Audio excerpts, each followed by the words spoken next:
Hello friends, చేపల వేటకు అయితే రావడం జరిగింది. ఈ చేపలు అయితే స్ట్రైక్ అనేది మిషన్ బ్రేడర్లోనే తెగిపోతా ఉంది. దగ్గర దగ్గర 3 కేజీలు 4 కేజీలు చేప అయితేనే గడ్డకు వస్తుంది. అంతకు మించిన 10 కేజీలు 15 కేజీల పరిణామం గల చేపలు అయితే అస్సలు రావడమే లేదు. బ్రేడర్ లైన్ లో తెగిపోతుంది.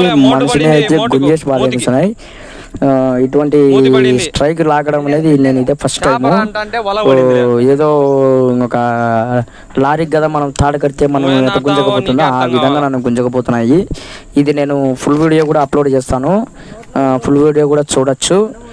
మొత్తము చేప లాగుతుందా ఏం లాగుతుంది అనేది రెండుసేపు అయితే షాక్ లో ఉన్నాను నేను. చేప పడిన తర్వాత చూస్తే చేపేనా ఇది అనుకుని చాలా ఇట్లాంటి స్ట్రైక్ అయితే నేను ఎప్పుడు చూడలేదు. ఇదే ఫస్ట్ టైము. అబ్బా ఏం లాగుడు ఏం కథ నైనా తండ్రి. అబ్బా మైండ్ బ్లాక్ లో షాక్ లో ఉన్నాను నేను. ఇట్లాంటి చేపలు పట్టడం చాలా ఇంట్రెస్టింగ్ గా మారిపోయింది.